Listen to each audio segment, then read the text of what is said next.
Good afternoon, everyone. Welcome to StartSpace workshop. This is a workshop on a peer-to-peer series. So we've designed this workshop, for some of you know, to basically on the belief that most of the expertise for founders lies in this community. Aiden's a member here, and between all the members that we have in our community, there's a wealth of information, a richness of skills and whatever. So I said, why not dig out from this well all the information that we need? We can be almost self-sufficient font of knowledge. You know, there's a lot of impressive skills in here, and we want to unearth them. We want people, founders, to share it. So that's the whole purpose of these peer-to-peer workshops. If you're members already, I would welcome you to speak with me, Roberto Daniele. I'm the programmer, with ideas and whatever. We can look at yourselves running a workshop, just like Aiden has done. Now, before we kick off, I'd like to do an acknowledgement of country. So the State Library of Victoria acknowledges the traditional lands of all the Victorian Aboriginal clans and their cultural practices and knowledge systems. We recognise that the State Collection holds traditional cultural knowledge belonging to Indigenous communities in Victoria and around the country. We support communities to protect the integrity of this information gathered from their ancestors in the colonial period. We pay our respects to the elders, past and present, who have handed down these systems of practice to each new generation for millennia. And having said that, time for the promo. Anyone who's new to StartSpace, welcome, or who is here as a guest, welcome. Those of you who are already being long-term, apologies for the promo. But anyhow, we are basically powered by the State Library of Victoria. We're a free business support service for anyone who is resident in Victoria, over 18, has an early stage business idea, which, by the way, is legal. And those are the requisites for you to come in. And if you meet all those requisites, this space is available for you to come in as a co-working space to build up on your ideas. We have, obviously, you get hot desking here, but you get also a rich program of events, all designed to support you in your journey as a founder. So if you're here as a guest today and you've got some ideas that you're working on, we're here to welcome you with open arms. That's the purpose of us. So again, events and workshops, a real community that we're trying to build of founders, sharing ideas, sharing support, okay, access to this space, and more. This is where you can find more about StartSpace, and within that there's an events page that will tell you all the other events coming up, and then we'll have a few words there. Now, without further ado, who's this handsome chap? Okay, so let me introduce you to this session, which is on deconstructed learning, master any skills faster than you're meant to. And leading this workshop is Aiden, amazing guy, expert on deconstructed learning methods and orthodox sets of techniques to rapidly acquire any new skill. He's the founder of Don't Move Until You See It, a training system for chess improvement based on his learning methodology. Despite Aiden only picking up chess during the pandemic, world-class chess personalities have called his methods the missing piece in chess instruction. And chess masters are adding them to their own tournament preparation. He's passionate that ongoing learning is one of the keys to living an energizing, exciting, and fulfilling life. On top of that, he is a super valuable member of our community. He has been engaged from the one active participant, always sharing, winner of the Lisa Ring scholarship. So over to you, Aiden. Thank you very much, Roberto. Welcome. Hiya. Welcome. I'm very glad you're all here. This would be strangely self-serving if you weren't. I'd probably still go through with it, but that would be a very awkward hour. I am absolutely thrilled. It's wonderful to see so many people in the room looking to learn how to learn, which is just the missing piece in so much of the world, as far as I can see it. This is my second favorite image in the world. My first favorite is of my mother and my grandfather, like 3 days after I was born. It's a gorgeous picture. But that's my second favorite. And it sums up a lot for me. I use it in all of my chess-related content because I feel like I started as this guy and managed to tilt the board a little bit more to get to this guy faster.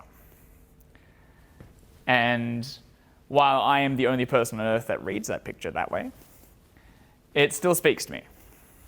And I'm hoping over the course of this session to show you the way to tilt things in your favor and get to your learning goals in much faster ways than you're meant to. First, there's a number that hangs over all of our heads when we think about learning. It's a number of hours. You can probably think of it off the top of your head. Actually, it's not too bad. Ah, there it is. Hadn't loaded. 10,000 hours. Somewhere along the line.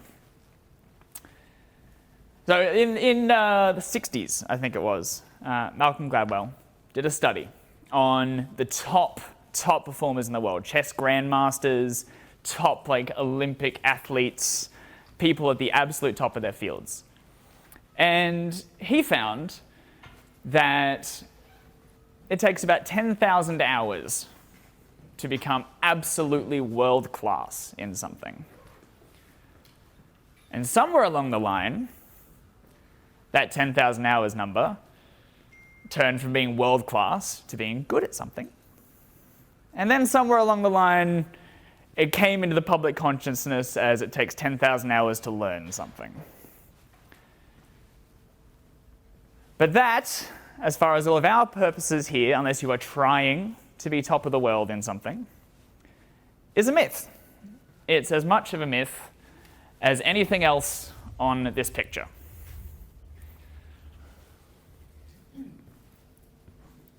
$10,000 hours only applies if you're trying to be this guy, or you're trying to be this girl, or you're trying to be this guy, or this girl, or this girl. But for you, it is nowhere near that. We can learn things rapidly. If we apply brain psychology, we apply passion, defining our goal to what we actually want. And most particularly, if we change our way of learning from the way that worked for us when we were kids to a way that actually works for us now as adults. Most people don't ever relearn how to learn. But our brains take in information fundamentally differently once our brains stop developing. If you are an adult, as all of us are, and still trying to learn things in the way you were learning as a kid, you're probably running into a bit of resistance. As a kid, we can take in information without context. We can learn by rote. As a 6-year-old, we've got a few things really working for us when we're trying to learn a new skill or learn anything, learn in school. One, we're a 6 for a living. We've got nothing to do. We can just sit and learn all day. It's encouraged. 2, we're going to have at least 10 years before life gets busy again. And 3, our brains are basically a sponge for information, taking in anything and everything, regardless of whether it's useful. As adults, a few things change. As adults, the key thing to think about is we need context for everything we're learning. We can't take in information, can't remember it in any meaningful way unless we can directly see how it applies to what we're actually trying to do. As adults, we need to become goal-oriented learners and work backwards from our goal with everything we do. And our goal is very different. It's very different to any of the people in the last slide. We're not trying to become world class. We are trying simply to get as good as we need to be to do the things that we want to do. Anything that doesn't get us to this goal is a waste of our time.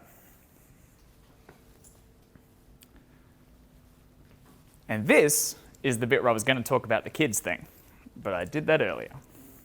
So we'll skip through here.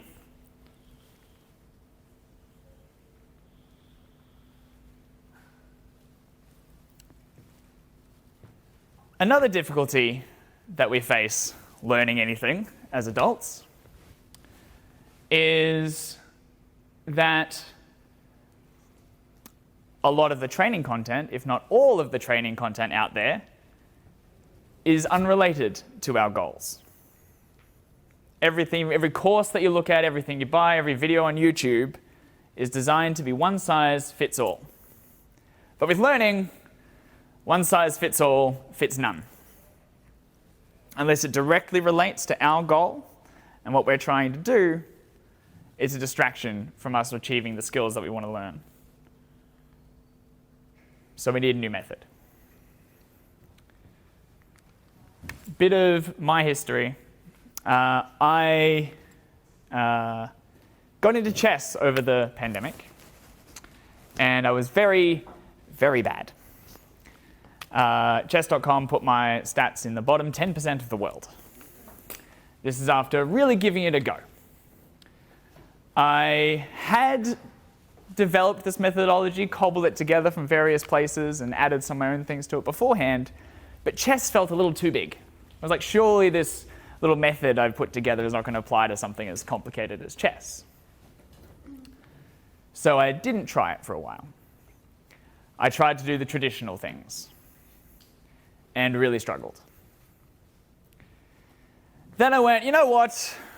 What if I just back myself in and I give it a go and I apply the method to chess, forgot I knew anything about how to get better, and just applied the method fresh?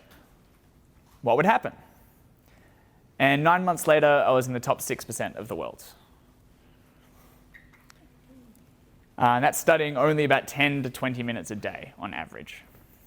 For context, a 200-point jump, which is probably the equivalent of maybe 15% jump, is considered good improvement if you generally study an hour a day. That is the chess space. So 200 points in a year is considered good. After I applied this method, I went up 250 in a fortnight. The things we need to do to achieve those goals are a lot harder, a lot more nuanced than buying a course. But they're far more interesting and far more connected directly to what you're trying to do with the skill. Now that chess improvement method has become don't move until you see it. And now I am international. I've got grandmasters of chess making exercises to contribute to my wacky creation. And I can't believe what I get to do every day. It's nuts. If someone told me 3 years ago I'd be running a chess business, not a chance. What we have is quite simple. Simple to know, a little tricky to apply, but that's why at the back of this we're going to have a workshop and I'll walk you through it. We have a 6-step process.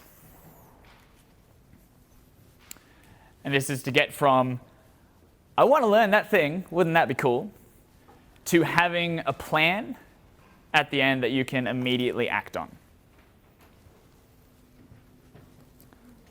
The first step is what I was talking about before. We as adult learners need a goal, we need context, we need to put everything through the frame of what we're trying to learn and why we're trying to learn it. So the first question is, what does learned look like for you? If you look up any tutorial on how to play piano on YouTube, you're going to get the same sorts of things. Someone's going to run you through several chords. Someone's going to run you through the main scale and how the scale works. And you're going to get some things that you can repeat to slowly build up your muscle memory and all of that. No matter who you talk to, they start off roughly like that. But I have two different goals before you. This, classical pianist on stage with an orchestra. This, the piano at Melbourne Central, where all you want to do is impress your friends. To get to here, between this and this, the goals are insanely different. The level of knowledge you need is insanely different. And the starting point is insanely different. If you want to learn this, you need some scales, buddy. You need to practice that stuff. Get that in your fingers. If you want this, you can rock up at a piano in Melbourne Central and impress your friends with an hour of practice. You need to know 4 chords. Everyone's seen that Axis of Awesome video, yeah, with the 4 chords with 100 songs or whatever. That just rotate through that. Every pop song's got the same 4 chords. If you want to impress your friends at Melbourne Central, you need to learn 4 chords and where the sustain pedal is. So our learning map between these two goals is fundamentally different right from the get-go.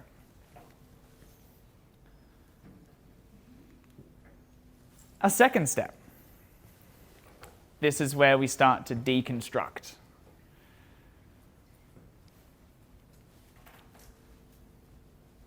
So if our goal here is to work out what all the large chunks of our skills are.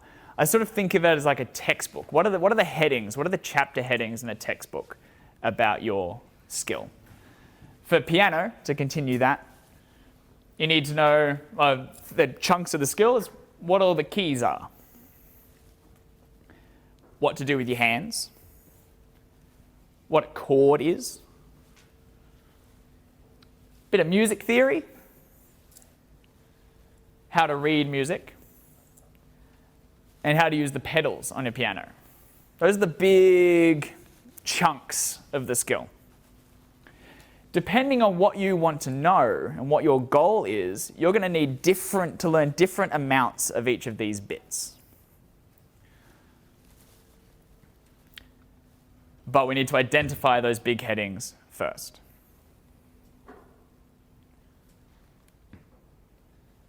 Next, we work backwards from our goal and we work out what we actually need to learn. I assume most of you have run into the 80-20 rule. But the 80-20 rule is a rule of economics that's been applied to most of the rest of life by a guy called Pareto. And he found with all of his studies that 80% or more of any outcome comes from 20% or less of the causes. In economics, that's 80% of the money is 80% or more of the money is held by 20% or less of the people. 80%, and with work, with a business, 80% of your 20% of your customers are probably giving you 80% of your revenue. This applies to learning as well. There is a key 20% or less of any skill that will give you 80% or more of the learning in that skill, of the skill that comes out of that. It's our job to identify those things. We'll do that together in the workshop as well, don't worry. If we look at piano again, our person that just wants to play in Melbourne Central doesn't need to learn everything that's here, doesn't need to know most of this. All they need to know is enough out of each of those headings to get what they're after. To impress your friends at Melbourne Central, you probably need to know 5 notes, the pentatonic scale for anyone who's got a musician's background. It's the most pleasing scale. You can play those 5 notes in any order over basically any chord, and it works nicely. You need to know what to do with 2 hands. So you can have one hand doing one thing and another hand doing another thing. You need to know some basic rhythm. You need to know the 4 chords of any pop song. You need to hold down your sustain pedal to make all the notes ring out and sound lovely.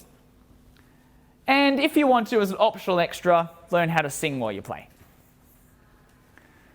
And that's all you would need to be able to achieve the goal of impressing your friends at Melbourne Central. Anything, and this is the key piece, absolutely anything that you learn outside of those things is a waste of your time. Because your goal in this situation is to play at Melbourne Central and impress your friends. If your goal gets bigger after that, then the ingredients change. And we do the exercise again. Everything at every step is working backwards from your goal. Anytime you spend learning pieces of the skill that don't directly relate to what you're trying to do, it's wasted time. The next step is we work out what order we're going to tackle these things.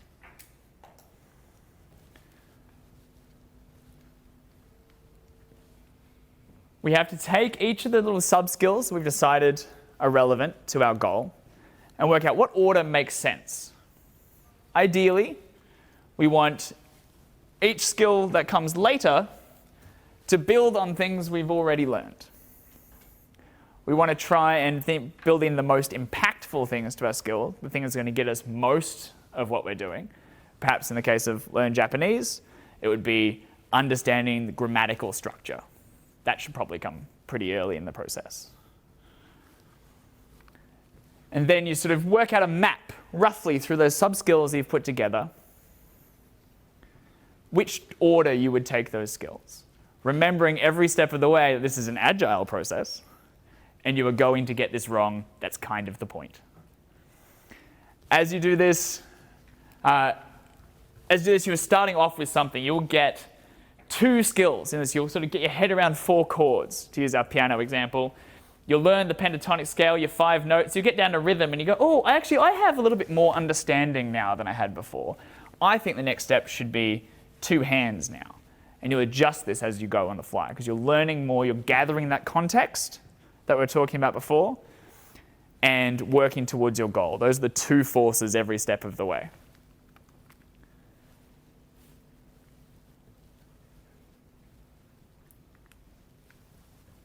Oh, yeah?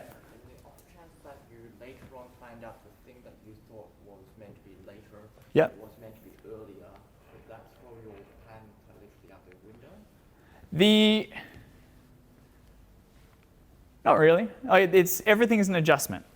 So I like to think of it as those 2 forces. We have our goal, which is what we're heading towards, and we have our context and our understanding that is building as we go.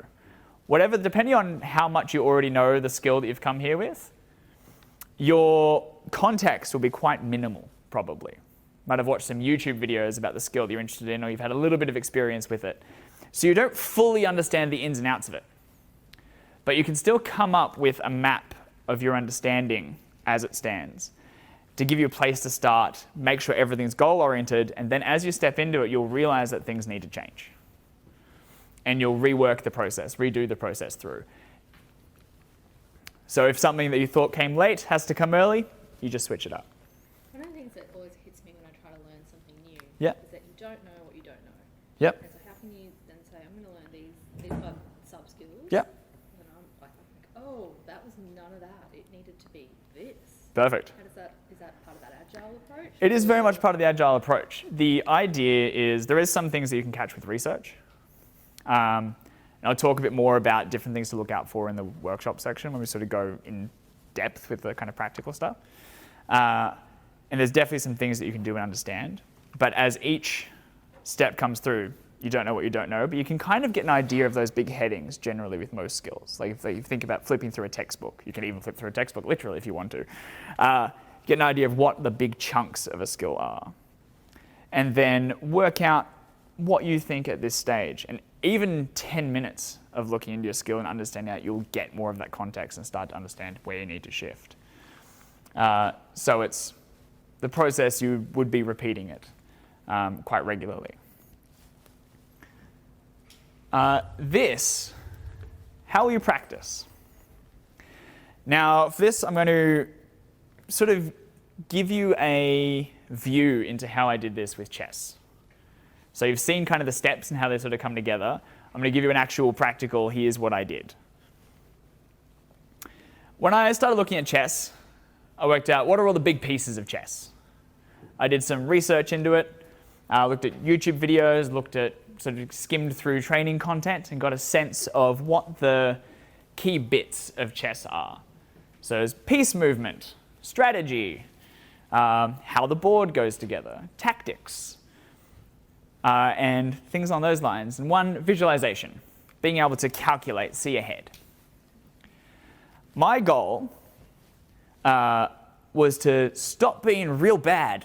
Now, I very specifically wanted to get to 1,000 rating. So that's just sort of a number in chess that everyone gets given what their rating is. So I was 750, I want to get to 1,000. It's like, cool.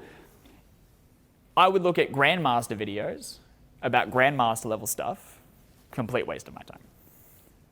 I might pick up a thing or two from there, but I only care about how I get from where I am to where I want to be in as fast a process, to learn the minimum I need to.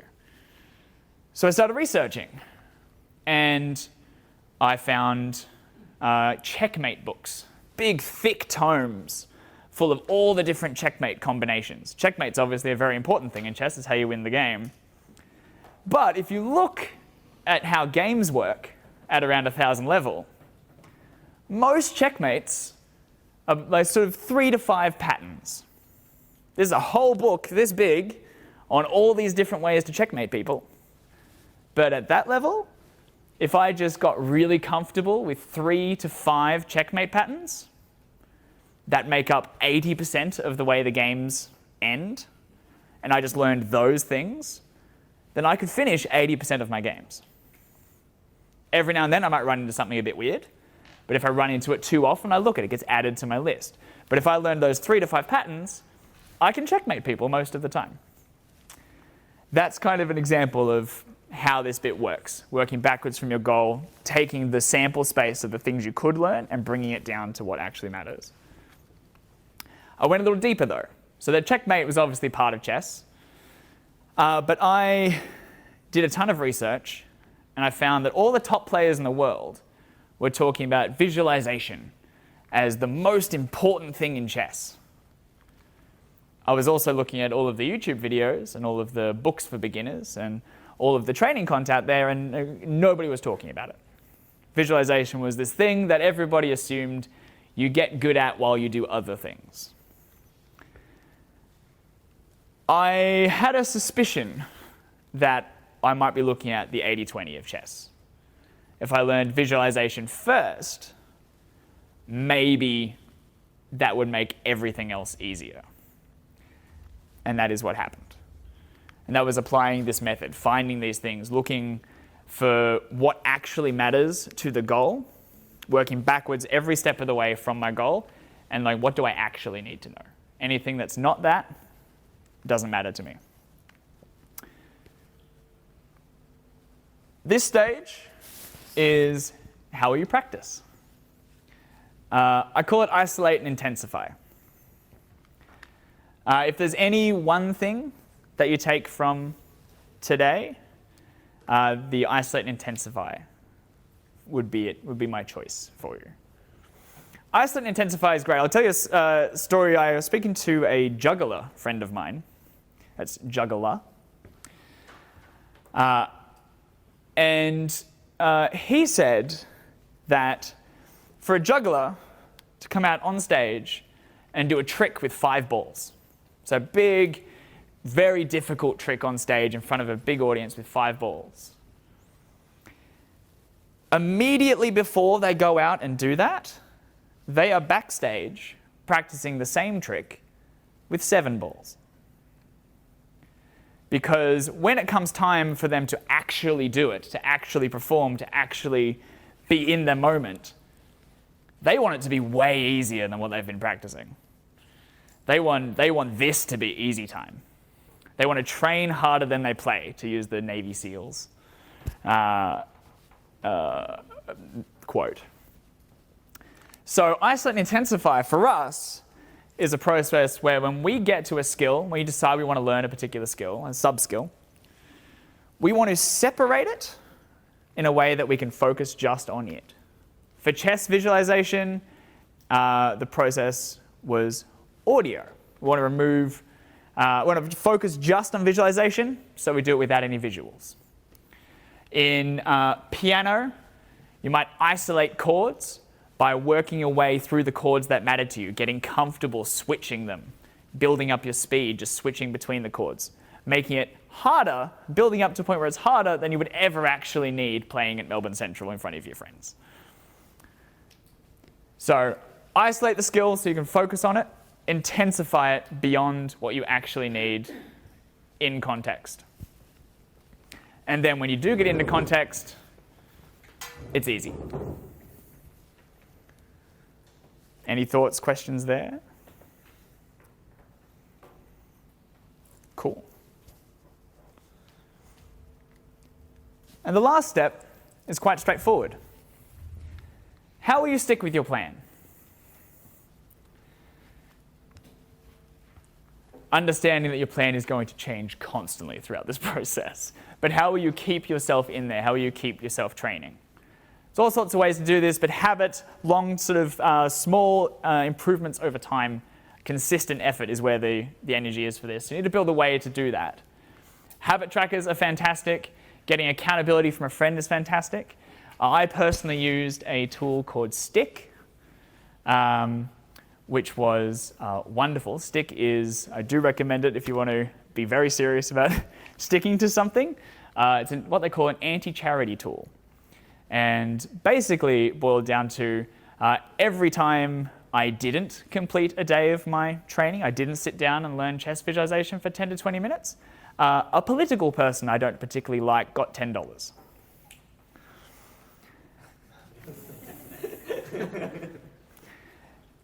I didn't skip a day because I didn't want to be part of that if things went a certain direction.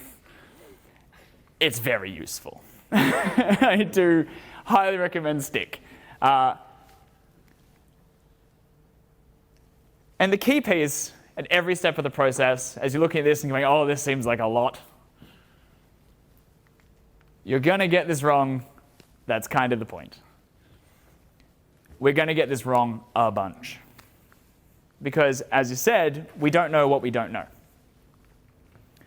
But we're working with every step we take builds context, builds understanding, but most importantly, it's not building general understanding, it's building understanding about our goal in particular.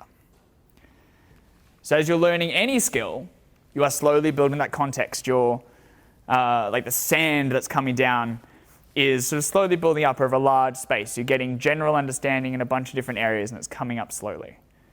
But with this approach, that context is hyper-focused on your goal. So every time you come back and you've got more context and you're looking at this process, you're repeating this process again with your skill, that sand is building up much faster on exactly what you're after. That's where the magic of it is. We're going to need to repeat this process when we understand more, when our goals change, and when we hit plateaus. But the great thing about it is, while it seems quite complicated as you're looking at it right now, it's actually quite simple once you get into the rhythm and keep it working, because the changes you're going to have to make at each step are only changing maybe your map. You might just need to revisit step 4 again. Or you might realize that, oh, this section of the skill that I ignored is actually quite important. I need to bring that in. And eventually you can do it real fast, on the fly, like a ninja. I just really wanted to get that picture in the thing.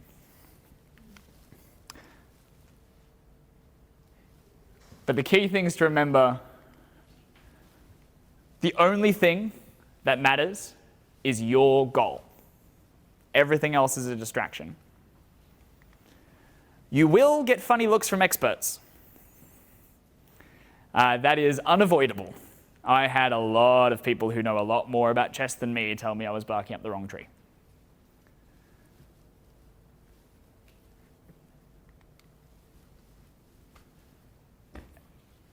when you're doing this, let yourself explore, discover, embrace rabbit holes. Because the things that interest you as you're diving into your skill in this way are things that resonate with you.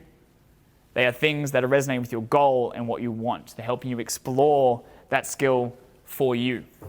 So embrace those things. Go deep. Enjoy the process. And if it isn't working, change it.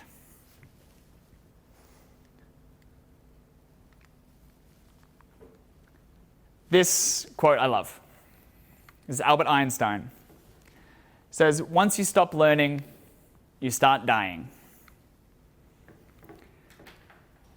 The difficulty for us is a lot of our learning methods are still based on when we were kids. And we don't learn very well that way anymore. There are a lot of people who have checked out, who've considered learning as beyond them.